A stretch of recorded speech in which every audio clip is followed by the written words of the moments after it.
सोचो आप क्या समझते हो, अगर आपका बहुत महल जैसा मकान हो और उसमें चेतन नहीं हो, आप अकेले हो, बताओ बाबूजी आपको वो मकान कितना सुख देगा? इसका मतलब मकान से सुख नहीं आता, थोड़ा बहुत भी जो सुख का अनुभव होता है उसके लिए बराबरी का आदमी चाहिए। और बराबरी तो हमारी चेतन से हो सकती है। अच्छा बताओ बहन जी, डायमंड का सेट पहना दें आपको बढ़िया, कितने करोड़ वाला पहनना चाहोगे? अरे सपने में पहना है, कौन सा हकीकत में पहना है? साहब वही पहना जो नीता अंबानी ने पहना था, 550 करोड़ का, ठीक है पहना देते, पहन लो 2 मिनट के लिए, लेकिन शर्त है उसको दिखा नहीं सकते किसी को, सिर्फ बंद कमरे में पहनोगे और कोई भी वहाँ चेतन देखने वाला नहीं होगा। वहाँ मैं बढ़िया रोबोट बना के रख दूंगा, है कि नहीं, 20-25 रोबोट वे बराबर बोलेंगे वेरी ब्यूटीफुल, समझ में आया? गजब, चांद भी फीका पड़ गया आपके सामने, से बढ़िया बढ़िया शेर व शायरी सुनाएंगे जो पति तुम्हारा कभी नहीं सुना पाएगा। समझ में आया? मेरे को प्रश्न है, बताओ तुम्हें कितना सुख मिलेगा? सोचो, कल्पना करो। क्यों? अभी तो उसी डायमंड के लिए मरे जा रहे थे। आपको पता है हमें जड़ पदार्थ से कोई सुख नहीं मिलता।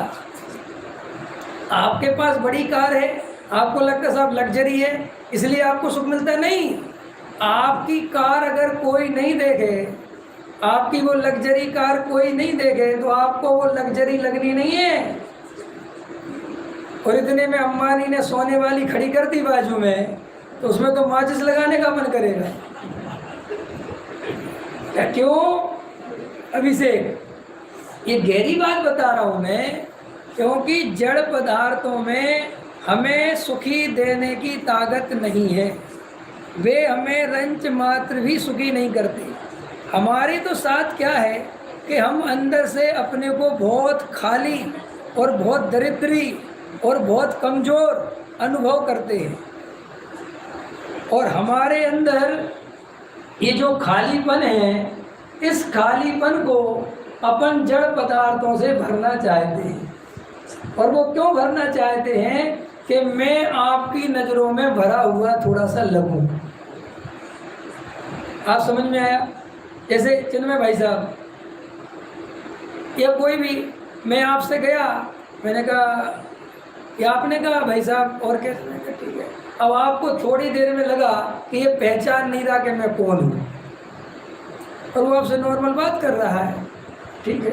अब आपको बिल्कुल शंका हो गई कि ये नहीं पहचानना, और भाग्य से आप कोटा के सबसे बड़ी हस्ती थे।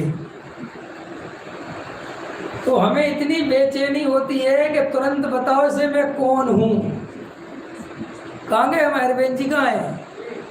ऐसे अंधेरे में क्यों बैठे हैं? चीने नहीं? हमारे बहन जी कहते चीने नहीं, तुम चीने माने बुंदेलखंडी है थोड़ी, चीने नहीं, मैं तुम जानते नहीं कि मैं कौन हूँ। ये हमें इस लाइन को पूरा करने के लिए ये संपत्ति के ढेर लगाने पड़ते हैं। सिर्फ इतना सा कि मैं कौन हूं, नहीं समझ में आया? माने हमसे ज्यादा दुनिया में दरिद्र कौन होगा कि मैं कौन हूं, ये भी हमें दूसरा बताता है कि तुम कौन हो। कोई हमसे कहता है कि आप बहुत बढ़िया हो, तो अपन को लगता है बहुत बढ़िया है। कोई हमसे कहता है कि आप तो बहुत बुरे हो, तो हमें लगता है बहुत बुरे हैं। कोई कहता है ये तो साहब बहुत पैसे वाले हैं, तो ऊपर से तो कहते हैं नहीं नहीं ऐसी कुछ बात नहीं, लेकिन इतनी आत्मा को शांति मिलती है। इतनी देर से नहीं कह पा रहा था कि मैं पैसे वाला हूँ। और सामने वाला देखो आपके सामने ही बदमाशी करता है। वो अभी तक आपसे कैसे बात कर रहा था, और जैसे ही उसको पता चला कि आप पैसे वाले हो, वो झुक जाता है, वो बाबूजी करने लगता है। तो भी इस बाबूजी को समझ में नहीं आता कि मैं दुनिया का सबसे मूर्ख आदमी हूँ, मेरी अपने आप में कोई पर्सनालिटी नहीं है। जब मेरी कोई संपत्ति के बारे में चर्चा बताता है तब जाके पता चलता है कि मैं कुछ हूँ, वरना मैं कुछ नहीं हूँ। आपने डॉक्टर साहब का एक उदाहरण सुना होगा, वो हमेशा सुनाते थे। साहब एक गांव में परशुराम रहते थे, सुना होगा आप लोगों ने कहीं, है ना। तो उस बेचारे के पास पैसा वैसा नहीं था, तो कहते थे परशु इधर सुन, अरे परशु कहाँ जा रहा है। बेचारा सबकी बाबू जी ऐसे करता रहता था। कुछ समय बाद उस पर भाग्य से पैसा आ गया, करोड़पति बन गया, लॉटरी लग गई, जो भी आपकी भाषा। तो गांव वाले कहते परशुराम भैया राम राम। तो पता वो क्या कहता था, कह दूंगा।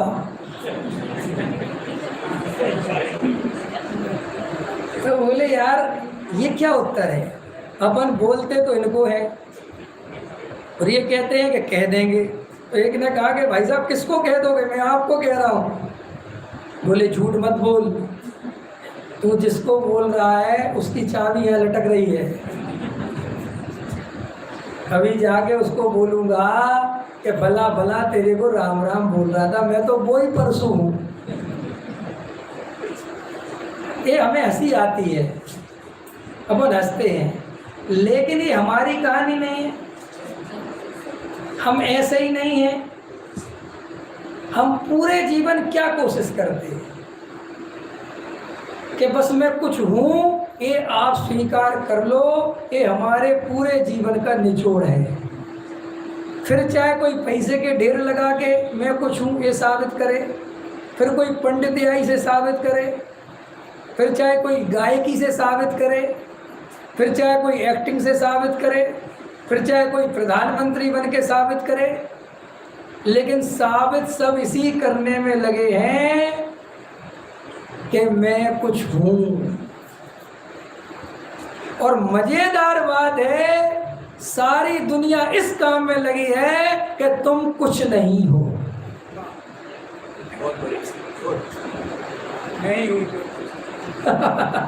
आप कह रहे सलाम ठोको और वो कह रहे हम नहीं ठोके। मोदी जी कह रहे रिसीव करने आओ, वे कह रहे अब 240 आई, अब नहीं आएंगे।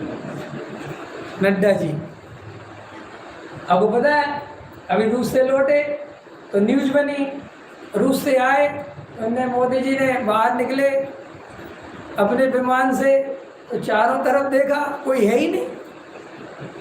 वे 2-4 अधिकारी जो होते हैं उनके वो पेट क्या होते रूल्स, उसके हिसाब से वो आ गए, ना तो माला लिए कोई नड्डा जी मिले ना कोई मिले। बोले कहाँ गए सब, बोले बस 240 आई ना मेरा, सब गए। ये भ्रम मत पालो कि मोदी जी का जादू था, जादू तो जनता का था। 320 दी तो आप कुछ हो गए, और आपकी 320 में से हटा के 240 कर दी तो आप खत्म हो गए, और थोड़ा और कर देते तो गेम ओवर हो जाता। ये ही संसार की क्षण भंगुरता है, इसे स्वीकार करो।